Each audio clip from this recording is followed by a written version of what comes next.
Hi guys, this is for the reading of our fire sign, Aries, Leo, and Sagittarius. Tignan na natin kung anong meron sa ating mga fire sign, Aries, Leo, and Sagittarius. Okay guys, if you want a personal reading guys, you can direct message me here in my Facebook account, and then you can ask my admin team for the pricing of the personal reading. Yes, may bayad po ang pagpapa-personal reading guys, okay? Ayan, tignan na natin kung ano meron sa ating mga fire sign, Aries, Leo, and Sagittarius.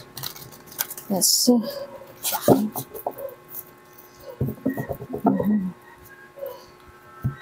Please, dito tayo. Ayan. Please let me know about the fire sign, Aries, Leo, and Sagittarius. Okay. Tingnan natin ang energy ng ating mga fire sign, Aries, Leo, and Sagittarius.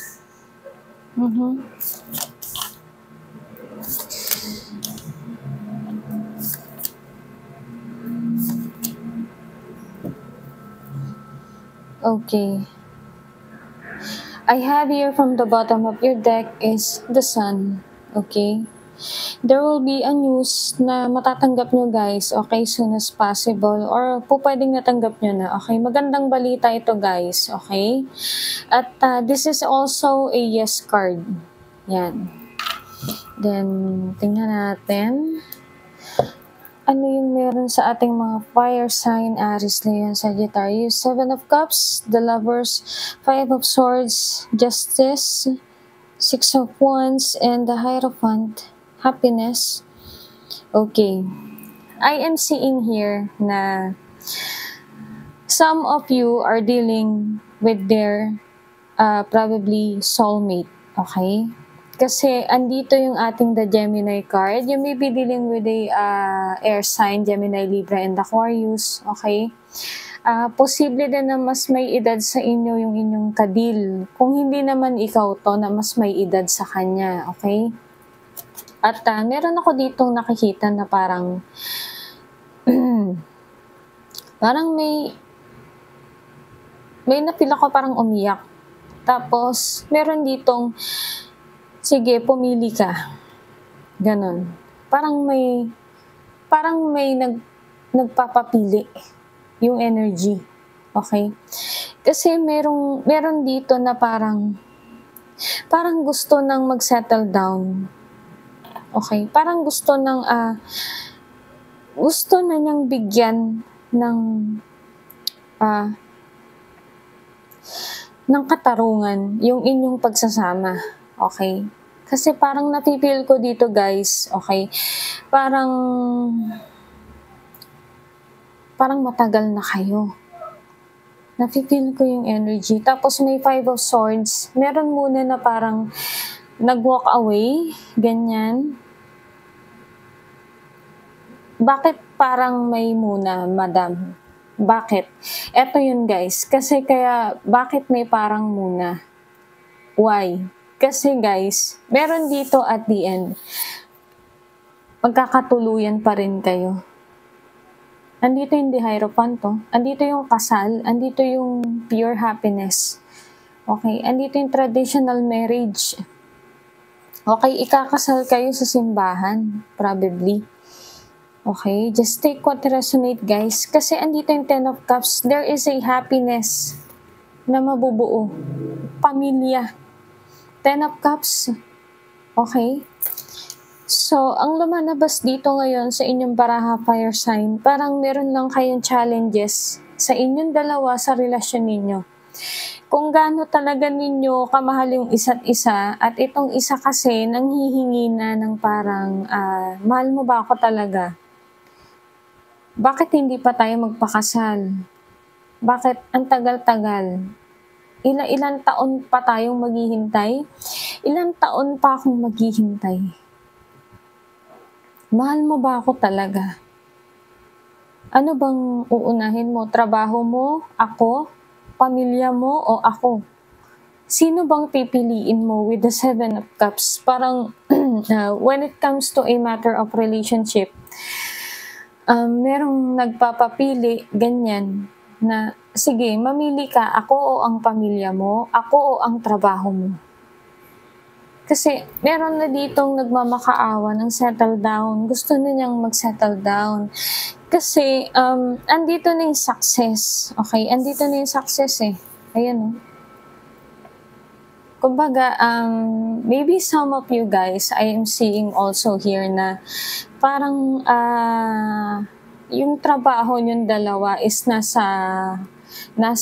computer, online, ganyan, social media, content creator, yan. May nanghihingi na ng kasal. Okay, may nanghihingi na ng proof na kung talagang mahal mo ko, pakasalan mo ko. Okay, bumuo tayo ng pamilya. Kung talagang mahal mo ko, pakasalan mo ko. 'Di ba? Ayan. So, let's see kung ano yung ibibitaw ng ating monology. Let's see yung gabay, advice, galing sa ating oracle cards. Okay. Tingnan natin guys ha, kung ano yung ibibitaw ng ating monology, yung guide para sa sitwasyon ngayon na pinagdadaanan ninyo. Okay. Anyway, this is a love reading itong sa fire sign. May malinaw na patungkol sa dalawang magkasintahan na yung babae gusto na ng settle down, ganyan. Gusto na niyang magkaroon ng sariling pamilya, bumuo ng sariling pamilya. Okay, posible rin na may mga anak na kayo tapos wala pa rin kasal na nangyayari. Ganun. May mga bata na na-involve. Okay, let's see.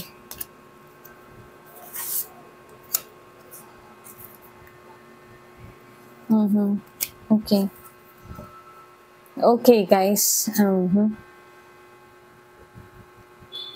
I have here from the bottom of the oracle card is, basahin mo ha, confidence is your key to success. Okay. Ganito yon. Bilang isang babae, naiintindihan kita, fire sign. Okay? Naiintindihan kita sa part na gusto mo nang ikasal, gusto mo nang magkaroon ng assurance na talagang ikaw yung mahal niya, na talagang kanya lang, sa'yo lang siya, kanya ka lang. Okay? Andun yung assurance. Pero, okay, tignan mo to ha. Tignan mo to mga oracle cards mo. Tignan natin tong una. Conclusions are within reach. Okay? Conclusion are within reach. Kita mo yan. Tapos, tingnan natin tong fiery climax approach. Kita mo yan. Fiery. Pangatlo. Tingnan muna natin tong mga oracle bago ko ipaliwanag yung magiging solusyon dyan sa pagiging kasi parang may mali eh. Okay? Pero take what resonate, bahala ka kung gusto mong makinig sa akin or hindi, ha? Ito yung pangatlo. Emotions are running high. Yan. Diyan pa lang dapat may idea ka na sa sinasabi ko. Ano yung sinasabi ko kanina sa'yo? Confidence is the key to success. When I say confidence, para po sa mga kababaihan dyan na nangangarap na o naghihintay na alokin sila ng kasal ng kanilang mga kasintahan o matagal nilang ka-live-in partner. Guys, ganito yun you have to put more confident within you. Okay? Sa sarili mo. Ganito yun. Sa relasyon kasi, yung dalawang tao na yan, dapat naka-ready. Okay? It's either iwan ka ng isa or ikaw ang umalis. Okay?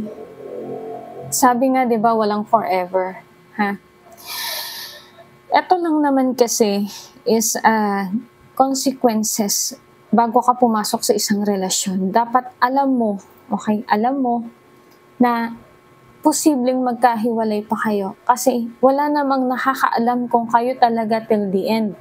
Tama ba ako? Ganto kasi yun. Kung talagang gusto ka niyan, at kung talagang buo ang desisyon niya at buo ang loob niya, pakakasalan ka niyan. Okay? Wala sa tagal yan. Wala sa tagal, wala sa lalim. Kasi ganito yan. Kung talagang gusto ka nga niya, kung talagang mahal ka niya, pakakasalan ka niya. Hindi ko sinabi na hindi ka pakakasalan yan kasi ang tagal ka nang hindi inaalok. Hindi yon. Okay? Ang sinasabi ko sa'yo, hayaan mo siya. Okay? Pero, ganito yon. Kung napatunayan mo at naramdaman mo mismo, napatunayan mo na parang wala siyang plano na pakasalan ka. Okay? Magdesisyon ka na. Huwag mo hintayin yung magiging conclusion niya doon sa hinihingi mo. Okay? Hindi ka aso para magmakaawa. That's my point. Okay? Kasi guys, bilang isang babae, okay, alam ko yung feeling na naghihintay kang pakasalan ka. Ha? Huwag mong hintayin. Ganito yun. Bago tayo pumasok sa relasyon, dapat naka-ready tayo. If it's not gonna work out or will gonna work out, dapat naka-ready tayo sa yes or no. 'Di ba? Kasi ganito yan. Walang pinagkaiba na kahit ikasal kayong dalawa, at the end, magkakahiwalay din kayo kasi merong mauuna na mamamatay sa inyo. Ganon yun. 'Di ba? Ganon ang cycle ng buhay ng tao. Kaya nga walang forever. Okay? Bahala ka na kung anong gusto mong i-comment. Okay? Kasi, ang sinasabi ko sa inyo guys, is generally, ganito yun. Kasi para hindi ka masaktan. Para hindi ka assuming na pinili niya ako, nagsasama kami, matagal na kami, pakakasalan ako nito. Bakit hindi mo ko pinakasalan? Bakit mo ko pinaasa? Guys, una sa lahat, ang relasyon is parang sugal. Tandaan nyo yan. Manalo, matalo ka. Tandaan nyo yan. Pwede kang manalo, pwede kang matalo. Gets nyo? Kasi, wala ka dapat hihintayin na kahit na anong kapalit sa isang relasyon. Okay? Kasi give and take yan. Ganun yun. Para magkaroon ng pundasyon, give and take yan. Okay? Wala ka dapat i-assume na dapat pakasalan mo ko pag pinili mo ko, dapat pakasalan mo ko pag nagsama tayo. Hindi ganon. Kasi masyado kang emotional. You see? Fire sign. Emotions are running high. Kinakain ka na ng emosyon mo dahil dito sa pag-wait mo. Ang sabi ko sa inyo, okay, dapat naka-ready ka. Pag pumasok ka sa isang relasyon, dapat ready ka. Kasi walang makakapagsabi kung kayo talaga until the end. Okay, nasa sa inyong dalawa yan. Walang makakapagsabi kahit ako. Okay, nagigets niyo po ba guys? Tapos nandito yung fiery climax. Parang inaano mo siya eh. Ano? Pakakasalan mo ba ako? Ano? Anong plano mo sa akin? Binahay-bahay mo pa ako, ganun-ganun. Ayun o, a fiery climax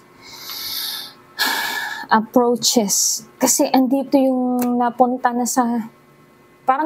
kayo sa away, dalawa. Dahil dito sa issue na to. Kaya merong nag-walk away muna, meron munang tumalikod kasi sumakit yung ulo. Kita mo yan? Kasi parang tinalikuran ka muna niya, parang nainis na. Kasi hindi natin alam kung anong plano niya eh. 'Di ba? Wag mo siyang i-pressure. 'Di ba? Pero kung alam mo naman na kung alam mo naman na niloloko ka na, kaya ka hindi inaalok ng kasal, abay iwanan mo na yan. 'Di ba? Ganun lang kadali yun. Sabi ko sa'yo, dapat ready ka in any situation, in any situation like this, tuloy ko ano. Ayan na, kasi tinuturo ko sa inyo, okay, conclusions are within reach. Ito na yun. Ito na yung conclusion mo. Ito na yung conclusion mo. Nakita mo yan? Ito na yun. Ito na yung hinihintay mo na conclusion about dito sa issue na to, na parang napag-awayan nyo pa with the fiery climax approach. Kita mo? 'Di ba? So, maging handa tayo. Kasi sa pag-ibig, it's either talo, it's either panalo. Ganun yan eh. 'Di ba? So, wag kang mag-a-assume na porke pinili ka niya is, ako na pakakasalan nito, pinili ako eh. Mahal na mahal ako nito. Dapat pakasalan ako nito. Wag kang ganun na parang may parang sisindakin mo na dapat pakasalan mo ko, pinili mo ko eh. Wag ganun, okay? Wag din ganito na parang, anong plano mo? Ganun. Wala na. Away na kayong dalawa. Sabog. 'Di ba? Try to talk about this. Okay po. With the both of you, kailangan nyo mag-usap. Huwag mo siyang awayin. Kasi ang lalaki, ganito yun eh. May lengguwahe kasi sila, guys. Ang mga lalaki po, habang binubungangaan mo sila, habang tinatalakan mo, ninanag mo, lalong lalayo yan sa'yo. Kasi po, sila po ay nasa naturalism na ng mga lalaki na manahimik ka kung gusto mo kung makausap. Manahimik ka kung gusto mo kung makausap ng maayos. Kasi po ang mga lalaki, okay, ayaw nila ng masyado kang matalak, masyado kang nagir. Para sa kanila, red flag na yun. Okay? Parang, kasi tignan nyo ha, pag tumahimik tayo, napansin nyo, pag tumahimik tayo, lumalapit na sila. 'Di ba? Nag-a-approach na sila na lambingin ka, yakapin ka, halik-halikan ka, ganun. 'Di ba? Kasi, once na makita nila na ang babae is kalma lang, easy lang, pero nararamdaman ka nila, guys. Alam nila yung gusto mo. Alam nila yung tinatanong mo. Alam nila yung issue. Kumbaga kasi, lang kasi sila, madali silang mairita. Lalo na pag madaldal tayo, okay? Hindi sa kinakampihan ko sila, guys, okay? But, okay, bilang isang anak ng aking ama, okay? At bilang isang may kapatid na lalaki, okay? At bilang isang may karelasyon, okay po, natutunan ko po kung paano magpakumbaba. Okay? Kasi, yan po ang nature ng lalaki. Hindi ko po sinasabi na mahina sila sa mga problema. Ayaw lang po talaga nila na sila tinatalakan, tapos kung ano-ano pa. Kasi, kung talagang mahal ka ng lalaki, kahit na hindi ka tumalak, kahit tumahimik ka lang, mararamdaman nila yung aura mo. Alam na nila yung nararamdaman mo. Kahit hindi pa kayo mag-usap dalawa. Okay? Kasi, mahirap na maging nagger tayo. Mas maganda na maging kalma ka lang. Just take it Kumbaga, kalma lang kasi ikaw din magpapahirap sa sarili mo eh. Ikaw nagpapa-stress sa sarili mo, okay? Hayaan mo na muna siyang mag-isip. Lilom muna kayong dalawa, okay? Pero pag alam mo na iba na yung ginagawa, nakipag-cool off ka lang, ay iba na yun. Okay? Makipag-iwalay ka na pag ano. Sabi ko nga, madali akong kausap eh, di ba? So, yun lang guys. And if you want a personal reading, sabi ko nga po kanina ha, naipaalala ko na po sa inyo. At mag-ingat po tayong lahat. God bless and good luck.